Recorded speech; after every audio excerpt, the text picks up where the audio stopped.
Good morning. Today marks the beginning of Holy Week, and each day during its course we will be looking at one of the 7 sayings of Jesus from the cross. Any person's final words are precious, aren't they, and full of meaning, but those spoken by Jesus are especially so. In a very real sense, they are windows into the very heart of our Saviour and into the heart of the Gospel.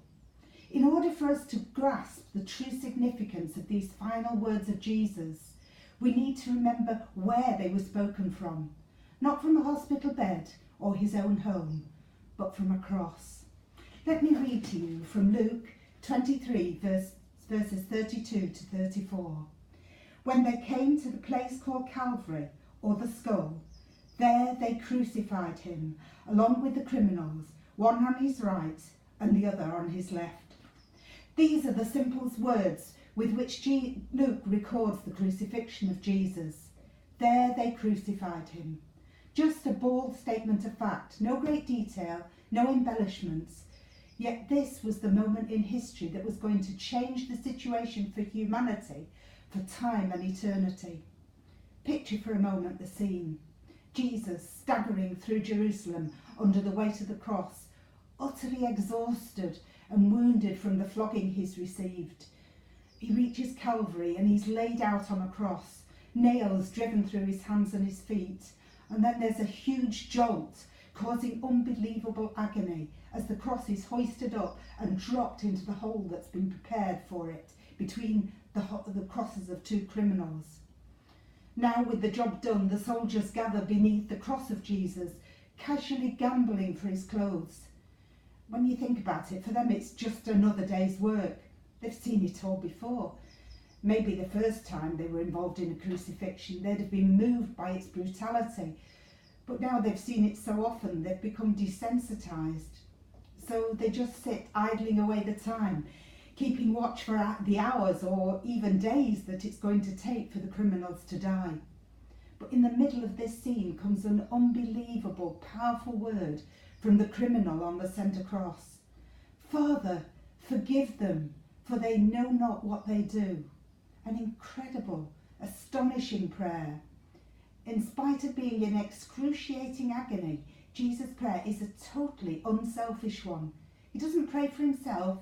He doesn't pray to be spared this pain or even cry out for God's help to enable him to endure it. He doesn't pray to be rescued by the legions of angels that he could have called on. He doesn't pray for God's wrath to be poured out on those who've committed this atrocity. I think that's how I'd have been praying.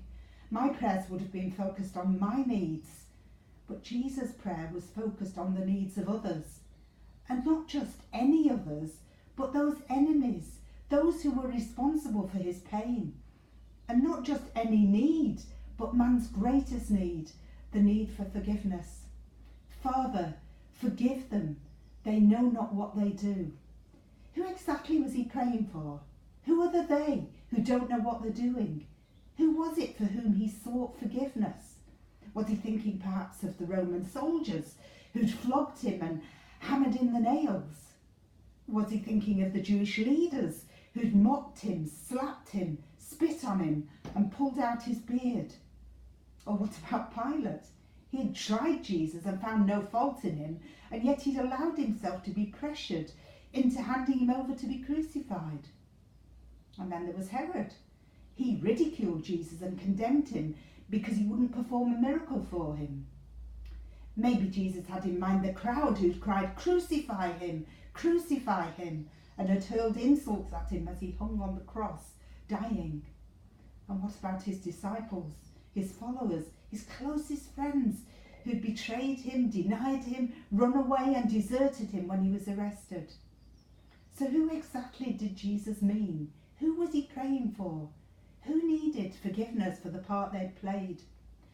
Well, listen to what the same author Luke tells in the sequel to his Gospel, the book of Acts. Quoting Peter's prayer in chapter 4, he says, "Indeed, in this city they were gathered together against your holy servant Jesus, whom you anointed, both Herod and Pontius Pilate, along with the Gentiles and all the people of Israel." For Luke and for Peter, all these people I've mentioned bore some of the responsibility. I believe Jesus was praying for all of these people because all of them, in one way or another, were involved in his unjust suffering and death. They were all responsible, weren't they? But wait a minute, they weren't the only ones responsible. Jesus went to the cross to take away the sin of the world, and that includes your sin and mine. There's a sense in which all of us are the them in Jesus' prayer. All of us sent Jesus to the cross because none of us is sinless. In the film The Passion of the Christ, the director Mel Gibson chose to have a brief cameo part. You don't see his face. All you see are his blood-stained hands holding the nail as it's hammered into the palm of Christ's hand. A symbolic gesture, Mel says, because Jesus died for sinners, and that means every one of us. In effect, we drove the nails into Christ's hands and feet. We put him on the cross. We're responsible. And yet here is Jesus in unbearable agony, praying in love for us, praying for all those responsible. Father, forgive them. They know not what they do. As Charles Wesley says in one of his hymns, 5 bleeding wounds he bears, received on Calvary. They pour effectual prayers, they strongly plead for me. Forgive him, oh forgive, they cry, nor let that ransomed sinner die. Jesus isn't asking that God ignore our sin. God couldn't do that. He's holy and just, and the penalty for sin had to be paid.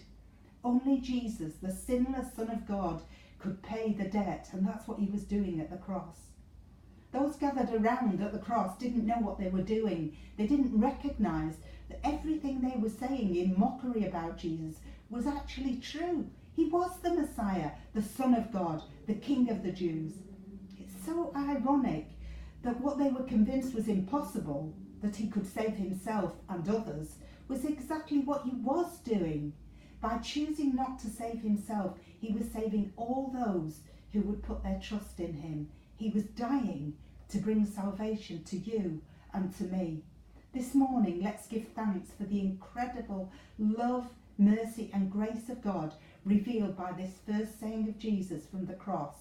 His plea to the Father on our behalf. Father, forgive them, for they know not what they do.